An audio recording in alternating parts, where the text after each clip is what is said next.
So we're going to be turning our attention to identifying potential hazards in the work environment with a discussion featuring panelists Joe Mlynek, Jim Nolte, and Terry Wright. So Joe Mlynek is a graduate of Bowling Green State University with a degree in environmental policy and analysis. He began his safety career in 1996 and has since worked in private industry and as a consultant in the grain handling, milling, insurance, construction, manufacturing, and maritime industries. So he has a certification as a CSP and as an occupational health and safety technician. He's also an active member of National Grain and Feed Association, Grain Elevator Processing Society, Ohio Risk Coordinators, National Fire Protection Association, and American Society of Safety Professionals. So Joe is also a partner and a subject matter expert for Safety Made Simple, an online training provider dedicated to sending employees home safely. Jim Nolte is the safety director for Wisconsin Agri Business Association. Jim's responsibility includes assisting WABA members with their overall safety program and OSHA compliance in general. He's also a qualified outreach trainer for the OSHA 10 and 30-hour courses. Jim earned his bachelor's degree in occupational safety from University of Wisconsin-Whitewater. Before joining WABA, Jim held various safety management positions in private industry.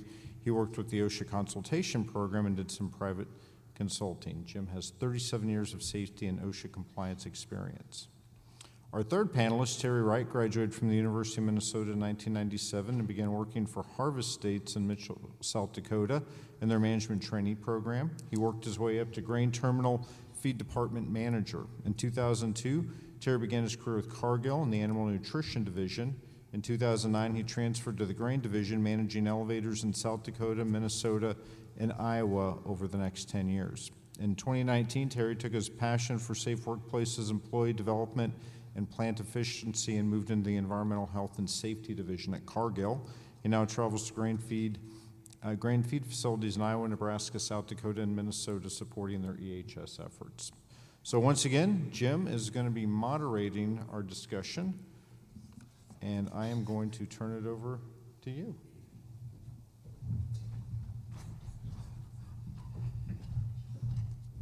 I don't know if you're lucky or cursed today, but here I am. A couple little quotes. To quote Jim here, and I mentioned it last time under a different way, but failing to plan is the same as planning to fail. My military background kind of popped something in from a reading early on. Dwight D. Eisenhower: in preparing for battle, I have always found that plans are useless, but planning is indispensable. And again, Dwight D. Eisenhower: farming looks mighty easy when your plow is a pencil and you're 1,000 miles from a cornfield. Thinking about the three topics that we've discussed so far today, everything went back to the planning phase of an operation in my mind when thinking about a mission. And the old adage that a plan does not survive the first contact with the enemy. And we have plans, and everybody has a plan. Mike Tyson, everybody has a plan until they get punched in the mouth, right? And then the best laid out plan, we have to fall back on other things. So hazard assessments, leading indicators, and what to do after an incident. Working on that ahead of time sets us up for success, and like Brian Grimm alluded to, in the event that we get punched in the mouth, the property damage, the injuries, we lessen the severity of those, or we have the potential to lessen the severity of those. So thank you for letting me grace you all with my presence again. Thank you to the panelists for being here. When should a hazard assessment be done? First one up. Let's just go, Terry. All right. I guess it depends on where you're at in your safety journey, right? So hazard assessments for me, if in my role as I'm traveling from plant to plant, again, it's going to depend on why am I at that plant. Am I following up to concerns at that plant, or is it just a visit? And if it's just a visit, then that assessment for me is going to depend on, okay, is that team and what they have going on there, are they a team that's accustomed to these hazard assessments? Are they really aware of what's going on, and is there a strong safety culture, or are they a team this is all very new to them? And so for me, it's going to depend on that, and to get it started off right, it's really understanding the site, understanding what they have going on there, what are their priorities, what are their struggles, and then, what are their concerns, and then let's play off of that. And then again, if we get the engagement, we talked about engagement in the last session, right? If you come in and you're just going to start assessing a site and come in and start pointing things out, it's usually not going to go over well. But if you're engaging with the leader and you're coming onto that site and start talking through what do you have going on here, what are your concerns, and then build what you assess off of that, I feel like it's a good starting point. Okay. As far as when to do these, I think you want your hazard assessment program to be proactive. Obviously, you don't want to start doing your hazard evaluation after you've had a major incident or injury. So it really needs to be an important part of your overall safety program, and something that should be done on a regular basis to be proactive, stay ahead of things, identify the risks and the hazards up front, and address those as quickly as you can. Joe. I thought the answers were going to be on the teleprompter. Isn't that how it works? Well, I was moving on to the next question, so you're good. No, I have just a few comments. From a simplistic standpoint, when should an assessment be done? Before something happens, period, is the most important. I think they should also be performed not during the slow time of the year, but when these facilities are really operating at peak efficiency. So I'm sure the others can attest to this. As somebody that does safety assessments, I have clients that don't want me anywhere near a 50-mile radius of their facility during harvest. Mm-hmm. But that's probably the most important time for a safety person to be at a site to really see what things look like in the heat of the moment. I have others that welcome you. So, I also would comment that, the one thing that, depending on the situation, I don't like when people spend a lot of time doing a bunch of special planning for me when I come in, or they're prepping the facility. It's really, you kind of want to see it, what it looks like on a daily basis. The true picture of assessments. I mean, that's really what you're doing when you're performing assessments, trying to paint a picture of what this place looks like any given day of the week. Yeah, you want to show up when they're loading a shuttle. Absolutely. Yeah. Yeah, I agree with that. I've had a few clients who said, well, yeah, we'd like you to come in, but yeah, we want you in on this day because, we got our receiving areas down, and, this area's down, and, it's going to be easier for you to go through the facility. I'm like, no way. You're not going to get me in on that type of day. I want to be there when your facility is operating the way it operates day in and day out, so I can see and do a proper job of assessing and evaluating what hazards are out there. So, yeah, that's a very good point that Joe brought up. You don't want to. You'd like to try to not pre-plan these things or give advance notice. So that's pretty critical. One time I know we miss these is when we're introducing a new process into a plant. So there's a lot of times we'll bring in a new piece of equipment, or we'll bring in a new process where we're now loading trains a different way, and we miss this up front. What are the hazards before we start expecting our team to do these new jobs? So I think that's a key one as well, the proactive part, before we're doing the work. So if you have a specific change of management, and I guess that's kind of a term, but when you introduce a new system into a facility, let's just call you added a scalper and hey, we've got a new process, we've diverted the grain stream from its usual path. You would just do an assessment of the operation, probably do a walkthrough with the millwright, the installer, and have a sequence startup from that assessment. Yeah, it all starts with your management of change, right? So what is this going to do to our process? What new maintenance will this add? How am I going to get to this equipment to access it and maintain it? And then on top of that, okay, what does this do to our daily operation? And how do we prepare our team to be successful with that versus them having to be in learning mode and figure that out on the fly, being proactive and trying to predict those problems before day one startup. Yeah, so I said that backwards, but management of change is an opportunity for a hazard assessment to take place. Yeah. That's good stuff. Absolutely, and if I can just throw in, there have been times where I've seen facilities that have made significant process changes or made a vast change or upgrade to their facility, but failed to identify potential hazard areas, how that's going to change, like you were talking about, Terry, the maintenance, access to the equipment, and other operations that were going on. And then I come in and do an assessment, and I go, this is a problem, this is a problem, this is a problem. And in those early planning and design stages, that's really where you should be also focusing attention on those issues so you can address those up front, make sure they're in place before the process gets started, because it's much cheaper to do it right the first time than to have to go back and try to re-engineer and modify what was already put in that there's issues with. So I run into that quite often, and it's really kind of frustrating on my part to have to inform them of some of these issues. Is it important to establish the purpose of the assessment? Compliance only, compliance and best practice, goals of the audit, etc.?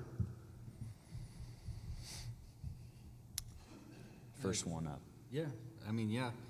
If I'm coming on site, if it's a mystery why I'm showing up, it's usually not as productive. Now, showing up to see things and as they're working, there's a lot of value in that. But two, to help me focus. So if I'm going to come to a facility, if they've already have a scheduled thing that they're going to inspect that month, that's good, right? I'd go along with them on that and maybe help to see things through their eyes and then get calibrated on what I'm seeing and maybe they're missing. But also just, okay, rather than me going and we're going to walk through this whole facility in a day, let's focus on a small area of the plant. And let's be proactive and really take our time and look for, sift potential in a small area of the plant. Having a plan like that, I think, is more productive than getting too broad of a scope. I'll just add, I'm sorry. No, go ahead. Jim and I were actually just talking about this in the back of the room. So we're both consultants currently. Terry's a consultant, just an internal consultant for his clients are his facilities. But I think it's really important to establish, the purpose. Why are you doing this? And it varies greatly. So the two of us may have some 25-person operation, single facility company that calls and says, I want somebody to do a safety inspection. Well, what do you hope to gain by this? Well, we just want to be compliant. Okay? That's easy. That's easy work. Then you'll work as a consultant, similar to what Terry does. Now you're auditing or you're assessing based on the company's own programs and procedures. It gets into some of this leading indicator types of things. And then you'll have some that say, well, can you just, the reason why we want you to come out is you're an extra set of eyes, so we'd like you to also identify things that you've seen at other companies that you think we should be doing here. So there's a lot of different ways you can look at this. It really, to me, it depends on the client. The purpose of an assessment to me, and to put this as simple as possible, this was how I was taught about this concept of exposure. Assessments are to drive as much exposure out of the workplace as possible. If you can do that, you'll eliminate the possibility for injuries and incidents, property damage, whatever it might be. And you think about exposure as just two concentric circles, same size, and you have a hazard is one of the circles, and then you have a worker. Exposure is where the two intersect, and that's where we're trying to drive things out, drive exposure out. So I think a lot of us, and probably some of those in the room, we're really good at focusing on what we call conditions, but not the exposure, where the person actually comes into contact with the hazard. And how you do that gets a lot back into these leading indicators. How do you find out where people have the highest risk of exposure? And quite frankly, we won't find it doing a walkthrough talking to nobody. We have to talk to somebody and ask them questions. And that's probably another question down the line here, but a lot of different purposes, it's just gonna depend, but I think it's really important to identify what the purpose of the assessment's gonna be. Yeah, I agree. Whenever I'm asked to come out to a facility, again, most of the facilities I deal with are the smaller, mom and pops like Joe was talking about. And for a lot of them, it is just, hey, I need to know what I need to do to be in compliance. Yeah, that is an easy visit to do. But I try to instill in them that, compliance, you're just meeting the bare bone minimum. There's much more to safety than just being in compliance. You can be in compliance and still have serious hazards, serious worker exposure to hazards out there. Doesn't mean that your workplace is 100% safe and employees aren't going to get injured.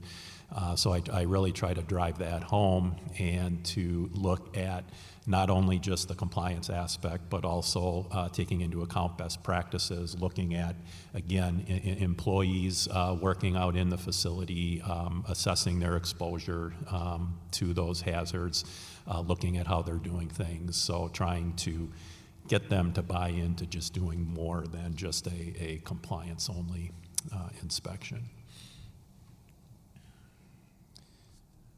How important is it to quantify or rank risk, and what types of tools can be used? Risk matrix, your gut feels? I go by my gut. Experience? Yeah, based on experience, involvement with OSHA, seeing what type of things they're citing, how they're citing them. As I say, I've been doing it for quite a number of years, so just kind of on a gut feel. Obviously, there are some that you're going to uncover that there's high exposure, high risk, high chance for serious injury, fatality type of thing. So obviously you're gonna rank those a little bit higher. But for me, it's just more based on that. I don't really use a complex matrix.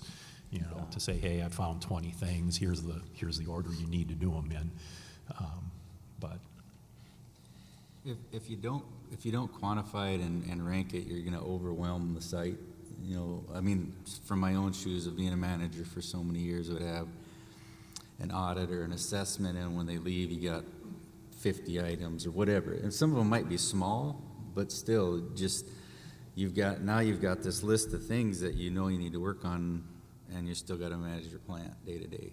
And so helping them to understand and coming to an agreement on where, like he said, what's that most important thing. I think there's value in, all right, start with these 5, start with these 10, and let's work our way through this list. And if they're struggling to understand where that risk is, then it's a deeper discussion.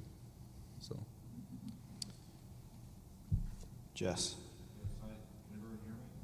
No. No? Okay. You can hear me now? Now. All Yep. right, great.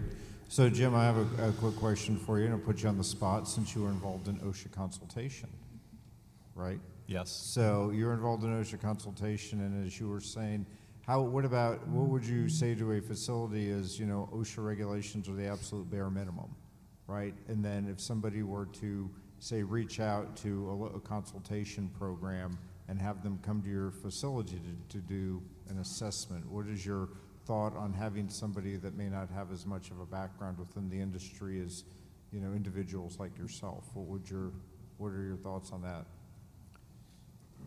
Well, if they want to take advantage of the consultation program, that's certainly their prerogative to do so. I can't speak for other states with the OSHA consultation program. Ours has had a lot of turnover, and knowledge of the grain industry is pretty minimal. And even I'm finding that with the compliance staff. If they want to do that, that's fine, but I would probably recommend that they get another set of eyes to come in and look after the fact to see if anything was missed. Maybe more with an industry specific, because obviously consultation programs, they do vary by state, and there may be some state that may have one or two, but it's not, I would say, as common, right? There's more of a general industry or construction or those type of areas. Yeah, that would be the biggest area they would be involved in, not the special targeted industries. So, talking about the ranking of risks and what types of tools, and for you gentlemen, do you look at some material provided by OSHA? What are the top 5 citable things per year? What's in the top 10?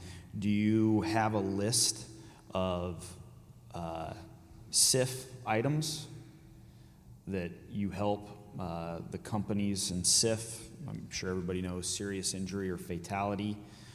SIF potential items. Is that your focus or your start when you go into a facility? Approaching the big hitters that are going to cause one of those first, starting there and then branching out? Is that a tool that you use? Would it be valuable for those here to start there?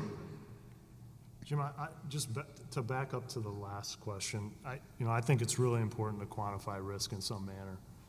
Whether you use a matrix, they're out there, you can put them together yourself. I go by gut. I use a Roman numeral 1, 2, and 3. It's either something that's high, moderate, or little risk. Okay. It's based mostly on experience. With your question, I would tell you that when I work with a new client, regardless of the size or what they have in process, the first question that I ask is, what are the things here that could kill somebody? And that's really where we start. So we start with SIF potential. If you're a consultant or you're in safety long enough, I don't know that you need a checklist on. So you kind of know what the big hitters are, particularly in our industry.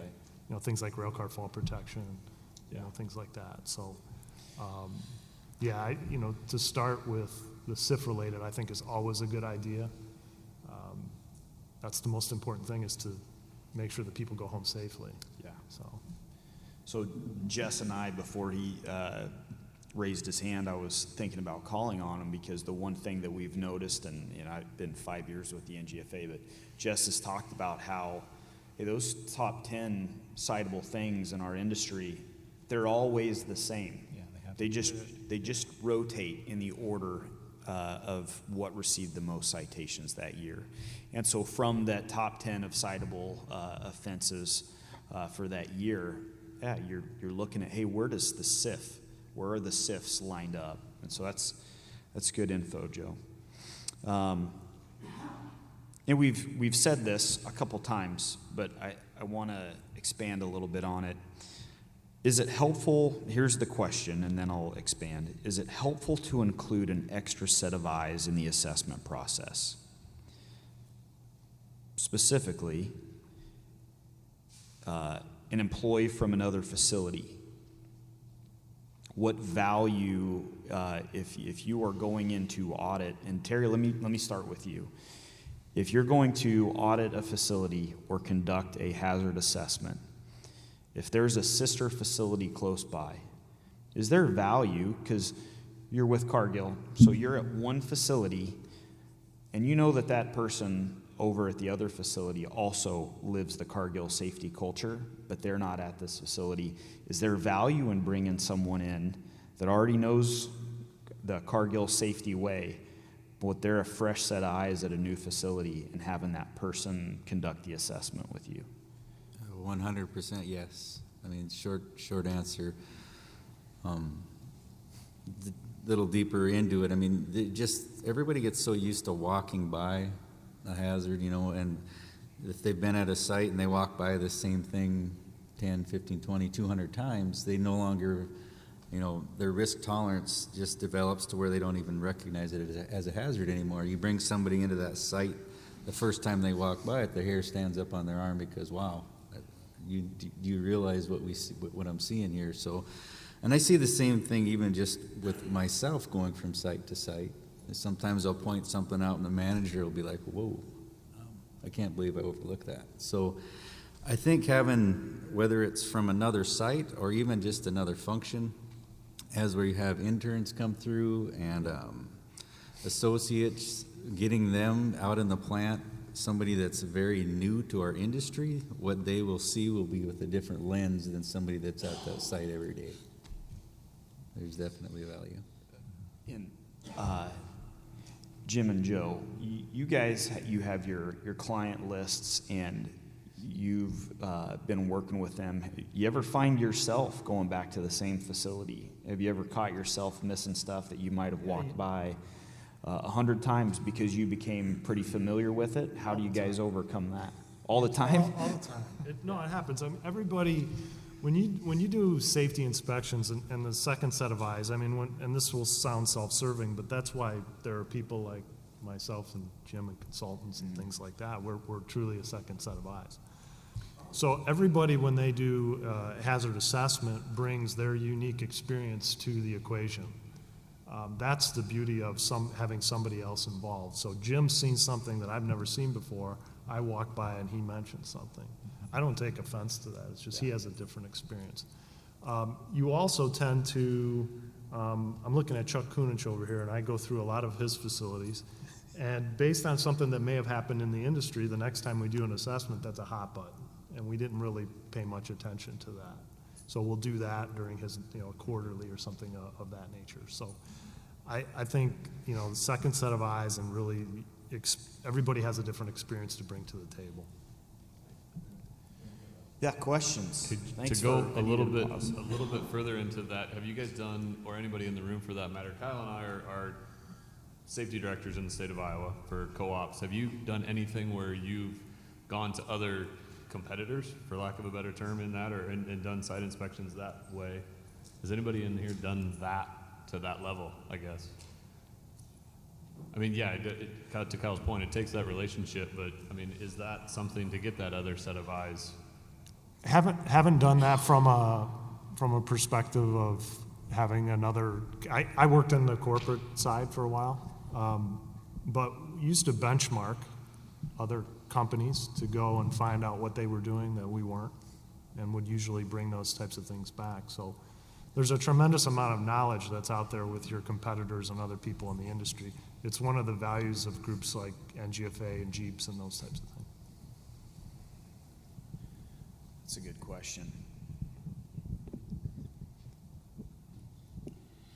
So Terry talked about having, as you approach a facility, you can kind of tell if they've got a built or a structured safety culture versus a facility that doesn't, or are starting that safety journey. I guess, how would you approach that hazard evaluation versus, say, a facility that doesn't have one, and then coming into a facility that has an established safety culture, and maybe some differences or things you would kind of try to look at? Are you talking about like an acquisition, or are you talking about like if you were to purchase another company and you go in and all of a sudden, like maybe you're inheriting their employees and different safety culture? Is that what you're alluding to, or did I misunderstand? Or just kind of like, say we have a facility that's just starting that safety journey, or an acquisition that you've acquired or purchased, and versus, your company has had an established safety culture and trying to build that culture up. I guess the differences you might look at, versus coming in, you talked about SIFs. So you might focus on a SIFs, but say you go into another facility and the SIFs are kind of covered. I guess where would you start on something like that? I can take a stab at that. I mean, for me, even within Cargill, obviously Cargill has a very robust culture, right? But if you've got a new manager or a new supervisor, I start just engaging them, trying to get their comfort level, trying to see what are they instilling in their team, and I'll spend a lot of time coaching them up and calibrating here's what I see when I walk through your site, here's how I interact with team members, here's how I would coach. I really start with that frontline supervisor and getting them to understand the importance of it's not just their job.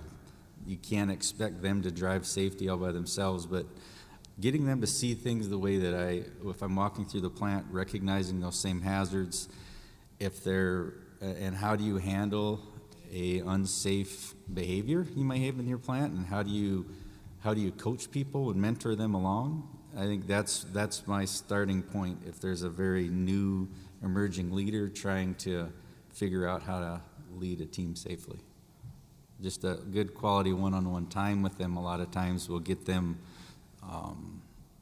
off to a good start.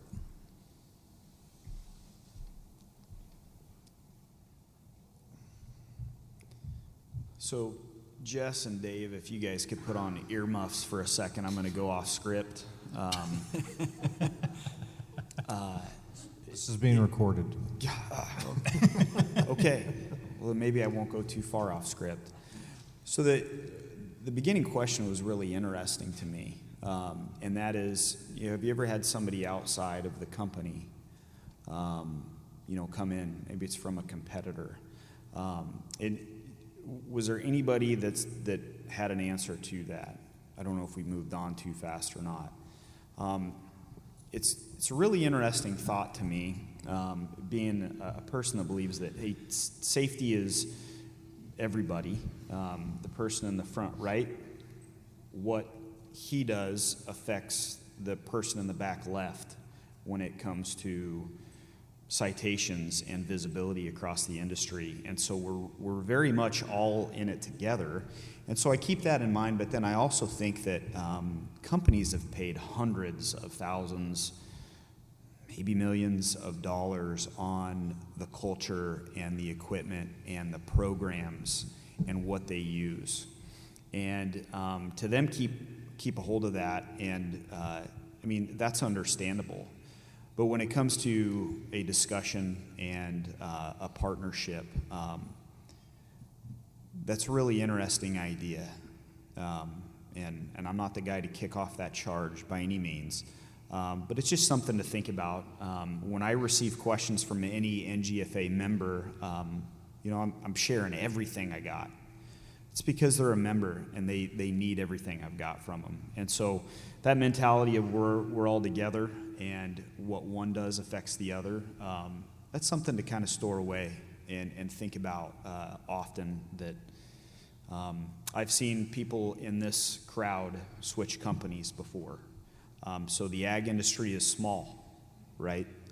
So anyways, I'll move on. Jess, you got something? Yeah, so I think another something to bring up too that we haven't really talked about. I know we have Joe and Jim and Terry up here, but we haven't really heard from the insurance side, from the loss control side, right? As far as assessments they do. So I just came by and I just saw somebody right here, and I just thought maybe that they could mention something about that, right? Sure. Basically, on the loss control side, they're doing a hazard assessment when they come around and look at it. And they're probably looking for the same thing you guys are when you're doing your hazard assessment. So that's one tool that you guys can probably use if your insurance company is doing surveys prior to or on renewals. And it's sometimes a very helpful tool because they're looking for stuff that sometimes you might not be at points in times. And in reference to what Ryan was asking, there has been agribusinesses that have done what Cargill has done as getting, or maybe not Cargill, but you guys have team members, but other facilities that are non-related get together and, hey, what are you guys doing? The interesting thing about that is it carries on another conversation and gets into, hey, how are you addressing this? And you guys start that discussion of how you're fixing things on your side, and you start getting ideas from each other. The one thing that really hampers that is some people in agribusiness don't want other people knowing what they're doing. So if you can break that barrier, it is a really cool tool to watch two people from different companies sit here and go, hey, we fixed our problem like this, and hey, well, we fixed this problem this way. And you guys start having that discussion, and it makes both companies better in the end. But to your Jess's deal, loss control is a really good tool if you want to go down that road. And just to add to that too, like what Jim was saying, I mean, these are questions that he and I receive all the time from our members, and sometimes a question that one member may have, it's very similar to another issue that we've had to address with another member, right? And sometimes we'll be sharing that type of information with one member we may have received from another. I received a question last week, and I got a call from both. One company calls and asks the question, and then the next day another one calls. And I'm like, didn't you used to work for the other company like last year? Like, yeah, it's different now. Chuck. Yeah, I do know when you have the insurance agents out, they definitely have a different set of eyes to look around. We just had them out go through some of our facilities, and they saw a lot of things that we hadn't seen, and we're probably, at the end of the day, good to have there, but they sure see a lot of things and bring a lot of things up. Yeah. Thanks for the comments. Is employee behavioral observation an important part of an assessment? Kind of like a auditing condition versus what people are actually doing. We talked about showing up during harvest, showing up during a shuttle, and how do you guys crack the shell of what the employee or what's actually going on when you show up and there, more times than not, there's probably lipstick on the pig. So how do you crack the shell and find out what's truly happening at the facility from the employee's perspective? So the biggest challenge, and I can't speak for Terry or Jim, with, you know, I got my teeth wet, or is that even a saying? Maybe probably not. I got started in safety in the automotive industry, so when you look at a production line, there's people working all over. It's really easy to observe what's going on, what they're doing, that kind of thing. When you inspect a grain elevator, I don't care if it's 1 million bushels or 10 million bushels, you'd be there the whole day and you might cross paths with 4 or 5 people. It's a big footprint with not a lot of employees. So the challenge becomes as you walk around and all you do is find conditions. And I had a conversation with a colleague yesterday about, and he mentioned, we're really good at conditions, we're probably not as good at conversation. And what he meant by that was, when they talked about leading indicators, they got into this as well. If you really want to find out what's going on or what your exposure is at your facility, employee interviews are the greatest tool you can ever use. And they're very simple questions you can ask people. My favorite question to ask people when I do an assessment, if I grab a guy and we just start talking about something, is, what scares the hell out of you about working here? Is there something that you have to do that makes you nervous, that you do not like doing? And these are things that just walking around and look at conditions, you'll never find. You'll never be able to dig down to the bottom of that. So that's a key piece of it. If you have the ability to do observations, that's great. It depends on the day you're there and what's going on. But I think that, again, conversations, interviews, and observations are part of it. I tell people all the time my job is a lot like that guy on TV, Captain Obvious. You see the commercials? I find the missing this and the missing that. But at the end of the day, is there exposure there? Well, when I talked to somebody and I found out that he has to climb up this spout every 6 months to, unplug it or whatever it might be, and there's really nowhere to tie off, addressing that will save somebody's life, not the missing outlet cover over in the corner of the office.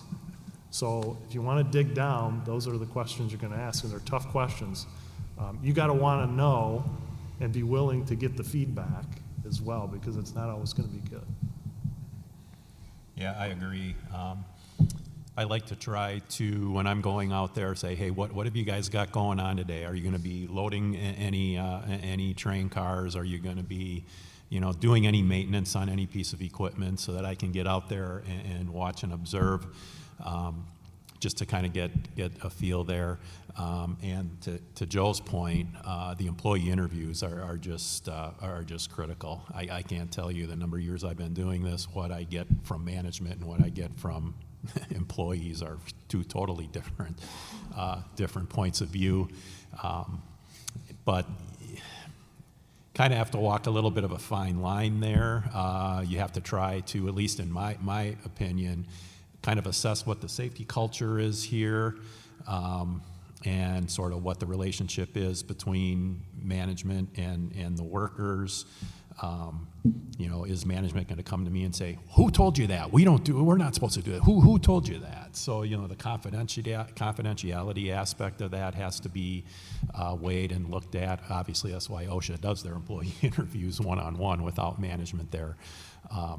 But, that can be an issue. But it is vitally important to get the feedback from the employees to be able to do a good enough job in assessing the hazard, and not only looking at just the captain obvious stuff. Hey, you got a guard missing here, a cover missing there, but to look also at the training, the programming aspect, and the commitment that there is on the management side of things. So, you can really uncover an awful lot from just sitting down and talking to employees, as opposed to walking around the facility. You can really assess your training programs when you start to ask people questions about how they do things. Yeah. And I think they're going to open up to you more that once they realize you're authentic and you're listening and you're actually, have empathy for what they're telling you, versus, and they feel comfortable sharing those things with you. And sometimes, like you said, you might find answers that are uncomfortable, especially knowing that I'm going to have to somehow get this conveyed to the leadership of this location.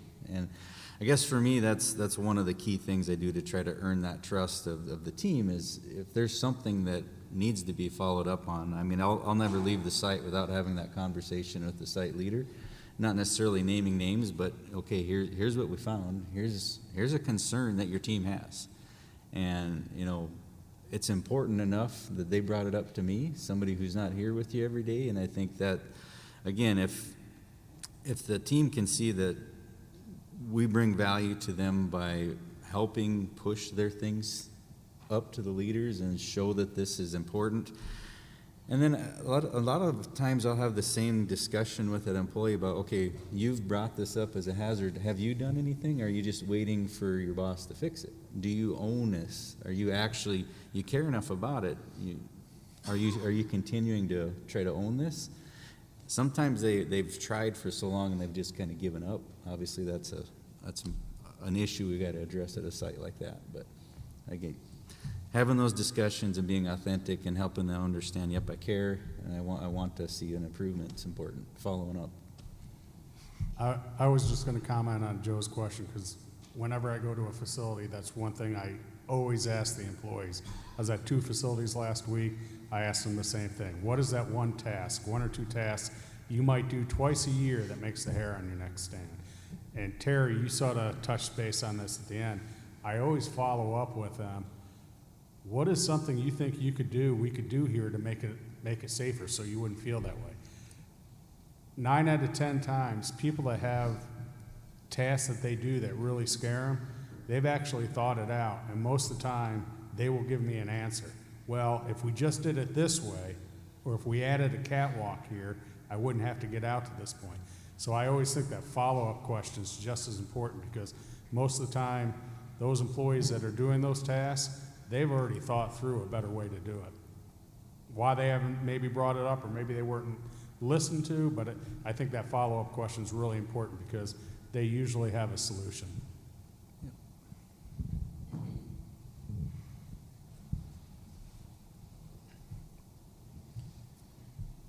Well, just like the last panel, you guys have covered everything before it's over, so I have to get a little bit creative here. Some things that you've kind of mentioned, and just a repeat question, who should participate in the assessment? Some examples: manager, hourly employee. The assessment's taken place, and how do you use that? And this is a question for all of the leaders in the room, no matter what your position is, you're a leader. How do you use the assessment regardless of the audience or who your partner is, the manager or the hourly employee? How do you use it as a teaching moment? And in what shape do you want to leave that person when the assessment's over? Do you want, are you hoping that they're encouraged, that they're going to go after a plan? A little bit rhetorical, or when you leave, do they feel despondent and they've got a list of 80 items to accomplish, and it's in the middle of harvest?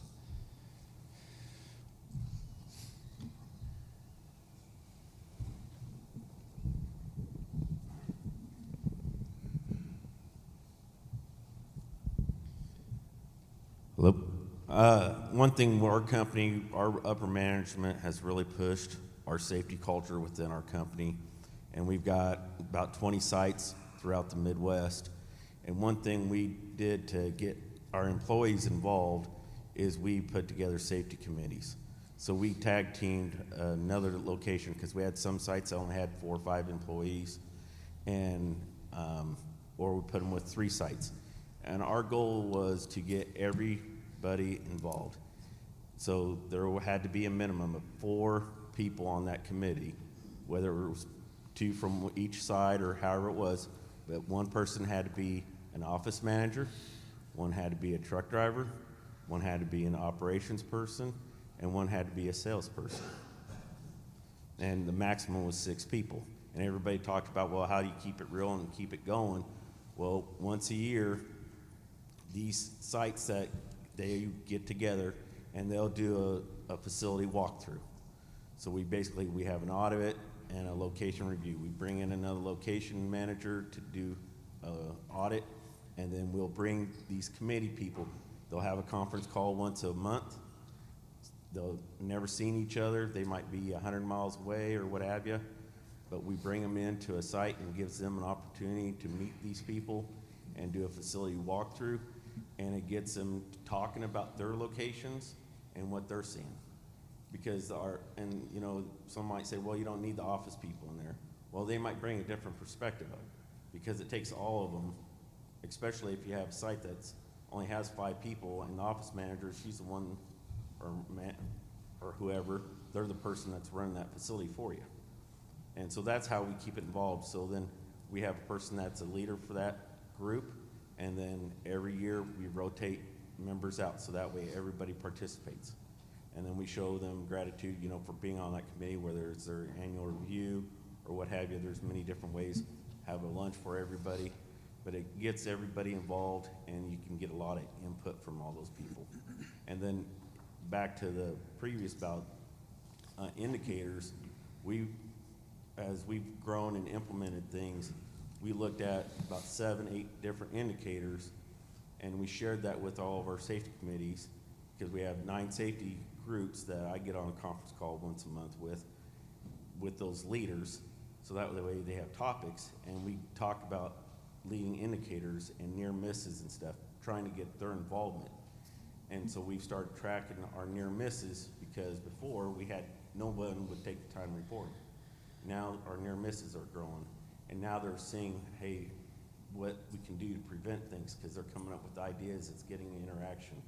So there's a lot of good things with developing safety committees. It doesn't have to be at your site. You got another site, whatever you can do to just get those people involved, because you'll find out some got a lot to say and some really good ideas.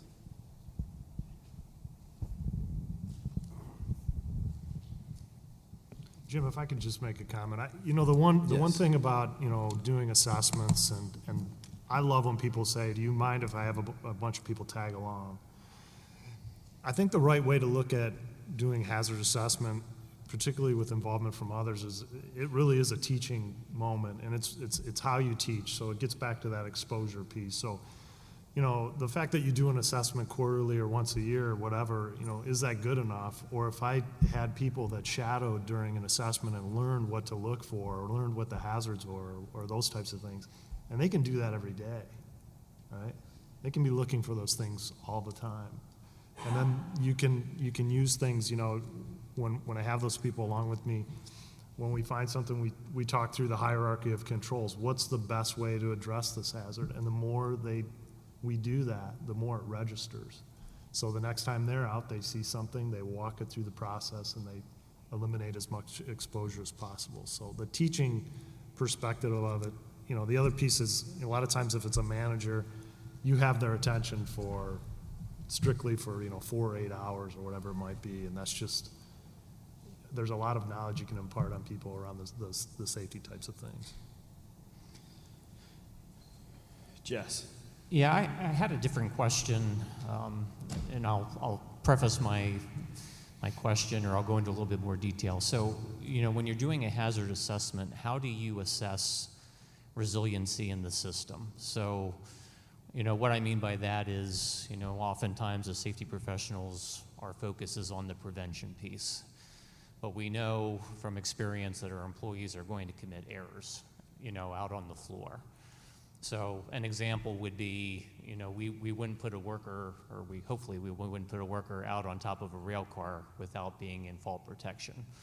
So our resiliency in that system is, we know a fall could happen, so we put them in the fall protection. So if it does happen, it's not going to be as serious. So just was curious on, have you ever, when you're doing your hazard assessments, are you, going beyond maybe just the OSHA, the expectations that OSHA and the OSHA standards are, but looking more at, should something occur, is there resiliency in that system so that the injury is not fatal or serious, but it's a lot less significant?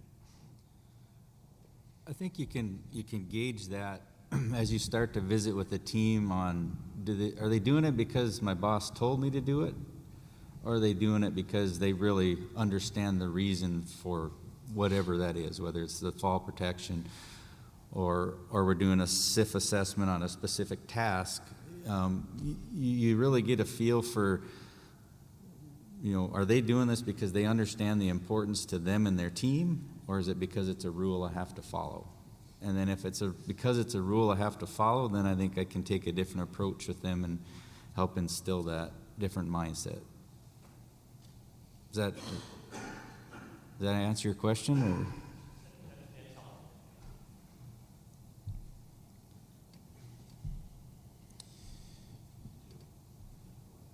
Maybe a question for Ryan.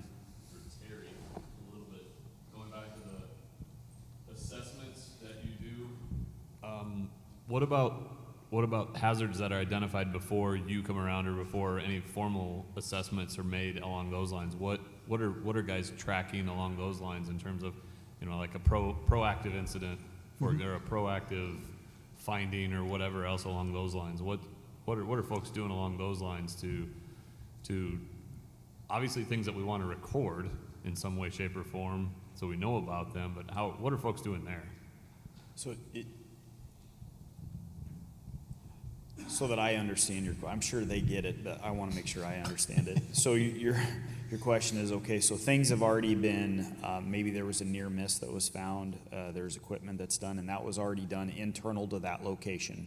And then the auditor or safety leader shows up, and he's there or she's there for a specific reason, but they come in and maybe throwing out a program, they're using a computer program to log the stuff, and they can pull the report of what's going on, and how are they following up with those things that were already identified internally? That in a nutshell? Yeah, basically, yeah. I mean, Okay.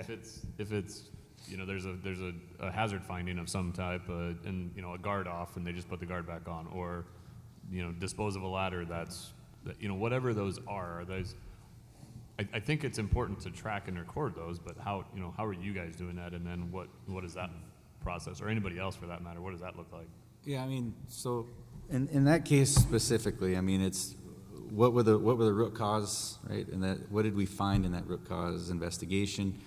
and what controls did we put in place, and how are we making sure those controls stay in place. I mean, so again, we're going to share findings from, if we found out something wrong at site A, then my role is to ensure that other sites know about that, and that they're also looking for that same type of hazard, so that we're, you know, that carries over beyond just the small scope of that site. So that's one part of it, to make sure we're following through with that.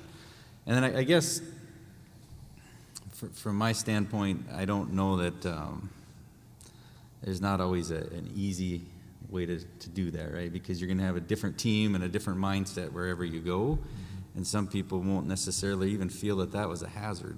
They don't necessarily think that that was a big deal. So sometimes it's hard to get past that. Even for me, from site to site, you know, some people were 100% on board with that, and that made sense to them because it was their deal, and somebody else might question why we even had to do it.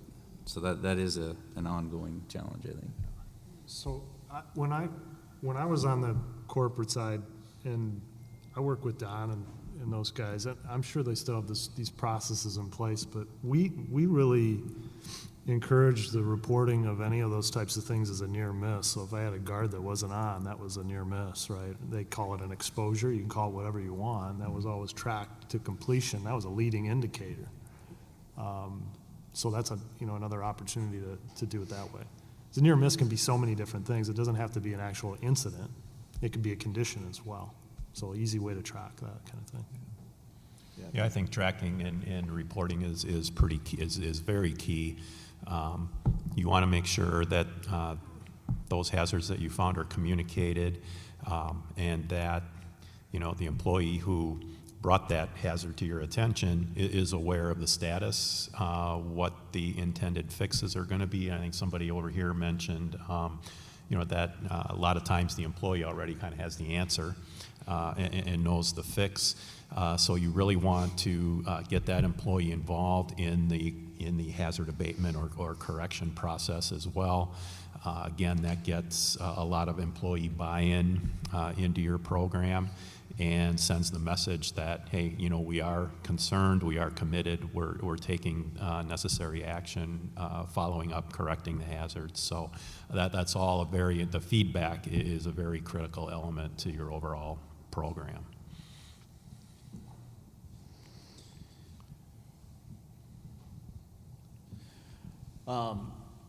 So all three of you conduct hazard assessments. Were you provided the format to use, or how did you develop your format? In thinking of going to a facility, and we've talked a lot about great things all around the assessments and going to a facility, and whether you want to call it an audit or not. The format, the walking with your head on a swivel and going down a checklist of an item. Were you provided one, or did you develop one? I stole those from previous employers, usually. How I did that.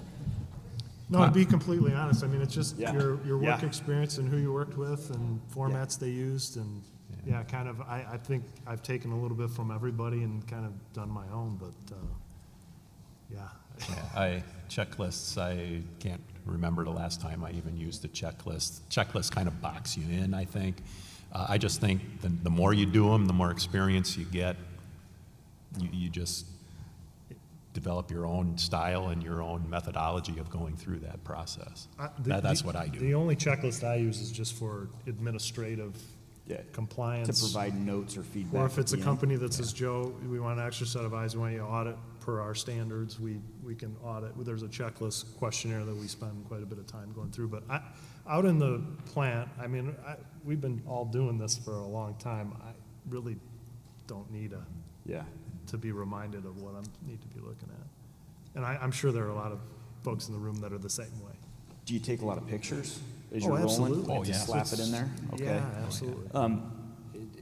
Terry, if in your experience, if say Cargill, they've got a hazard assessment checklist.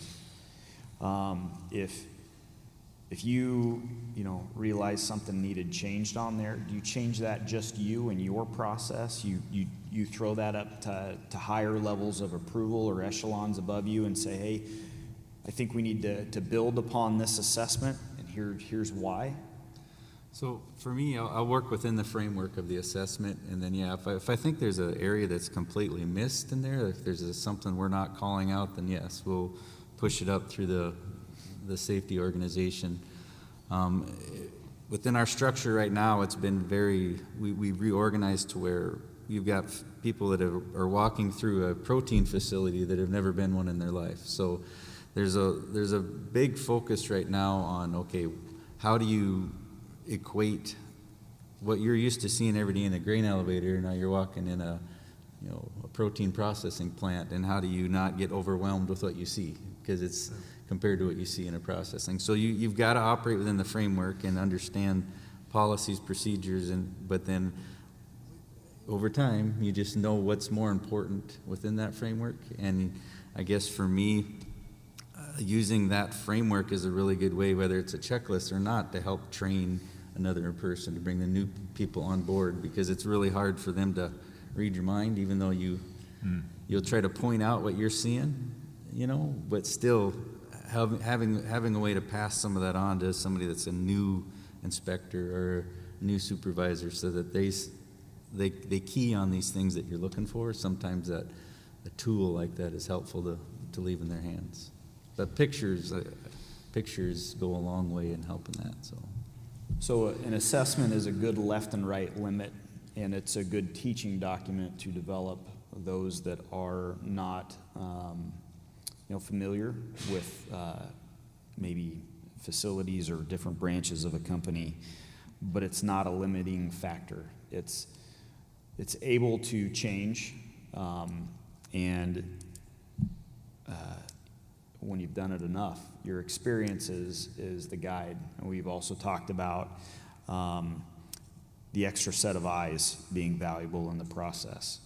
I don't have any further questions, so I'm going to open it up for a discussion in general. Any questions from the crowd here? Is there anything? So we'll start with the crowd, and if we don't get anything, I'll ask you for your final thoughts or words of encouragement on assessments, or any best practice you feel like sharing, and we'll go from there.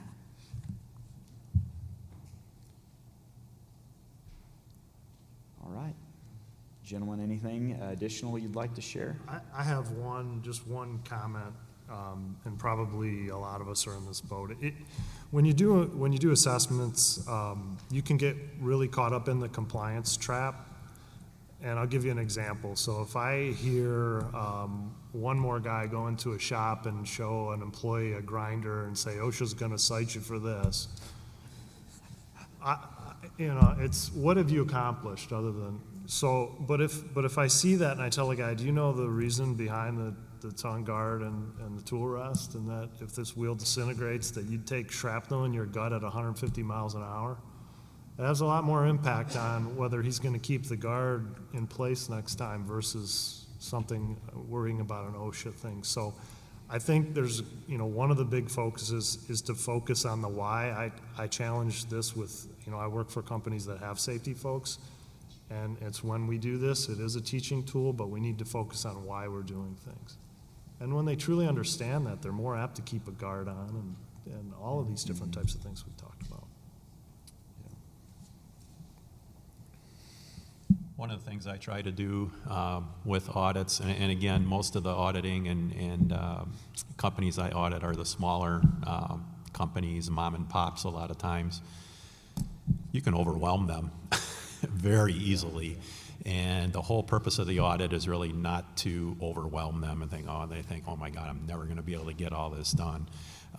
My audits oftentimes are little chunks at a time, and let's work on these. And again, using the SIFs, what's going to get people killed, your bin entry and engulfment prevention, housekeeping to prevent combustible dust explosions, things like that, and just kind of pick away at it. So with the members I work with, That's an approach I take, is not to overwhelm, because I can tell when the glassy eyes or wide-eyed, I like, okay, I know I hit enough, and we'll focus on these items. We'll come back and catch the other ones when we get these others in place. So you can very easily, overwhelm your customer. So I try to make sure I manage that as best as I can.